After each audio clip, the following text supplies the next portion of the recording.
There was a time when 1 cup of coffee in the morning was enough. Maybe you did not even need it. You woke up and the energy was there. Now you're 42 and the morning coffee barely gets you to 10 a.m. The second cup pushes you to lunch. By 2 p.m., you are crashing again, reaching for a third, knowing it will not really work but needing it anyway just to keep your eyes open through the afternoon. By 6 p.m., you are empty, not tired the way you used to get tired after a hard day. Empty in a way that feels biochemical, like your body ran out of something fundamental and no amount of caffeine can replace it. You tell yourself it is the workload. You tell yourself it is age, but the workload has not changed that much, and plenty of men your age still function without 3 coffees. So what actually changed inside your body, and why does coffee no longer do what it used to? The answer starts with a molecule called adenosine. Adenosine is a natural byproduct of brain activity. The longer you're awake and the harder your brain works, the more adenosine accumulates. It binds to receptors in the brain and creates the sensation of drowsiness, the feeling of wanting to slow down and rest. In a healthy system, adenosine builds throughout the day, peaks in the evening, promotes deep sleep, and then gets cleared overnight so you wake up with a fresh slate. Caffeine works by blocking adenosine receptors. It does not eliminate adenosine, it simply prevents you from feeling it. The drowsiness is still being generated. You just cannot detect it while caffeine is active. At 25, this system was efficient. Adenosine built up predictably, caffeine blocked it effectively, and deep sleep cleared the buildup thoroughly overnight. After 40, 3 things change that break this cycle. The first is that deep sleep declines. The amount of time spent in stage 3 and stage 4 sleep, the phases where adenosine is most effectively cleared, decreases with age. This means you wake up with residual adenosine still in your brain from the previous day. You start each morning already behind. The second change is that caffeine's half-life gets longer. At 25, caffeine clears from the body in roughly 4 to 5 hours. After 40, liver enzyme efficiency decreases, and caffeine can take 6 to 8 hours to fully metabolize. That 2 p.m. coffee is still active at 10 p.m., interfering with the deep sleep that was supposed to clear your adenosine debt. And the third change is that cortisol, the stress hormone, disrupts the natural energy rhythm that caffeine is trying to support. Cortisol follows a 24-hour cycle called the cortisol awakening response. It spikes naturally in the first 30 to 60 minutes after waking, which is what gives you the initial alertness to start the day. It then gradually declines through the afternoon and evening, reaching its lowest point around midnight. This rhythm is the body's natural energy curve. After 40, chronic stress, poor sleep, and hormonal shifts can flatten or invert this curve. Cortisol stays elevated at night, preventing deep sleep, and then fails to spike adequately in the morning, leaving you feeling flat and groggy. The morning coffee is not boosting an already alert brain. It is trying to compensate for a cortisol system that failed to fire. And because the underlying rhythm is broken, the coffee provides a brief spike followed by a crash, which triggers the need for another cup, which creates another spike and crash, and the cycle continues all day. Layered underneath all of this is testosterone. Testosterone has a direct relationship with energy production at the mitochondrial level. Mitochondria are the energy factories inside every cell. They convert nutrients into ATP, the molecule that powers cellular function. Testosterone supports mitochondrial density and efficiency.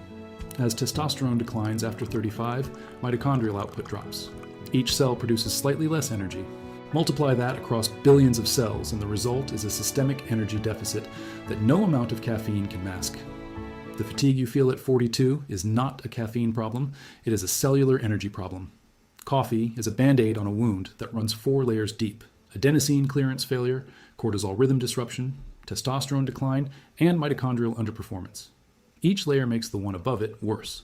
Poor mitochondrial output means less energy to power the brain, which increases adenosine accumulation, which drives more coffee consumption, which disrupts sleep, which elevates cortisol, which suppresses testosterone, which further impairs mitochondrial function. It is a closed loop that coffee does not break. It just masks the sensation of the loop spinning. This is why adding more coffee makes things worse rather than better. Each additional cup blocks more adenosine receptors, creating a larger adenosine debt that needs to be cleared during sleep.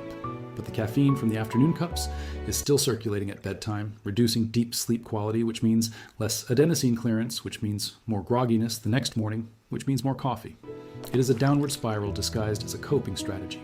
Breaking this cycle requires addressing each layer of the problem in the right order. The caffeine strategy itself needs restructuring before anything else changes. Move your first coffee to 90 minutes after waking. In the first 90 minutes, cortisol is attempting its natural morning spike. Drinking coffee during this window blunts the spike because caffeine takes over the alertness role that cortisol was supposed to play. Over time, the adrenal system learns to produce less of a morning spike because caffeine is always there to compensate. Waiting 90 minutes allows cortisol to complete its natural rise, which means you start the day with genuine physiological alertness, and the coffee amplifies it rather than replacing it. The difference is noticeable within 3 to 4 days. Set a hard caffeine cutoff at 1 p.m. Given the longer half-life after 40, any caffeine consumed after 1 p.m. will still be partially active at bedtime. This single rule protects the deep sleep window and allows adenosine clearance to happen properly overnight. The first 3 days without afternoon coffee will feel difficult. By day 5, most men report that the afternoon energy crash is actually less severe than it was with the extra coffee, because the deeper sleep is beginning to clear the accumulated adenosine debt. The irony is real. Removing the afternoon caffeine fix actually produces more afternoon energy within a week, because the underlying cause of the crash, residual adenosine from poor sleep, is finally being resolved at its source rather than masked at the surface. Eat something before your first coffee. A handful of nuts, 2 eggs, a piece of cheese, anything with protein and fat.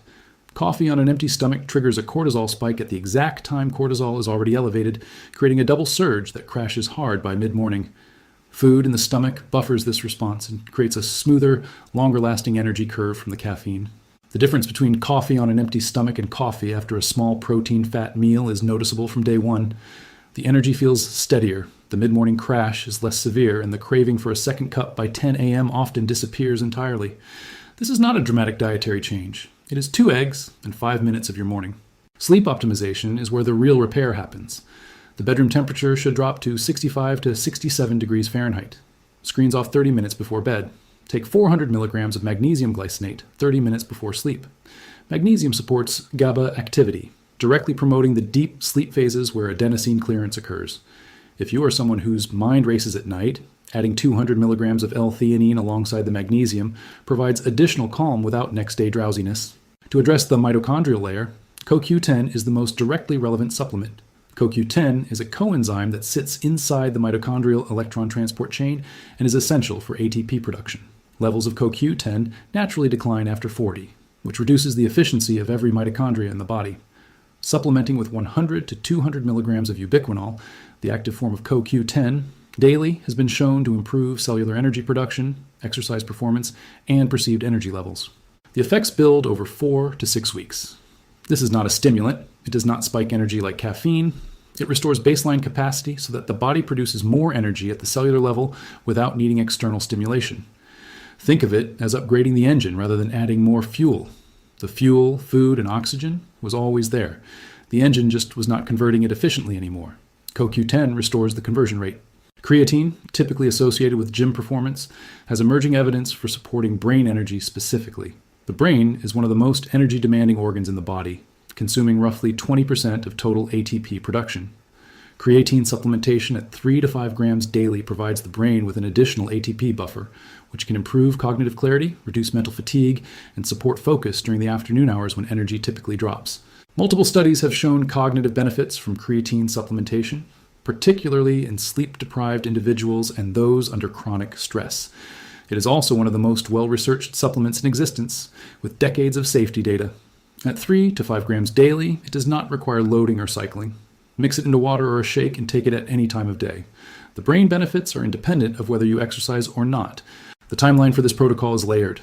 The caffeine restructuring, moving coffee to 90 minutes after waking and cutting off at 1 p.m., produces noticeable changes within 3 to 5 days. Deeper sleep from magnesium and temperature optimization shows up within 1 to 2 weeks. The mitochondrial support from CoQ10 and creatine builds over 4 to 8 weeks. Full cortisol rhythm restoration, where you wake up alert without needing coffee immediately, typically takes 6 to 8 weeks of consistent application. The 3 coffees were never the solution. They were the symptom of a system running on empty at every level: sleep architecture, cortisol rhythm, testosterone output, and mitochondrial efficiency. Now you know which levels are broken and what to do about each one. The goal is not to eliminate coffee. It is to reach a point where 1 cup in the morning is a choice, not a survival mechanism. When that shift happens, you will know that the layers underneath have been repaired. And the energy you feel will not be borrowed from a cup. It will be manufactured by your own cells, running cleanly on their own fuel, the way it was always supposed to be.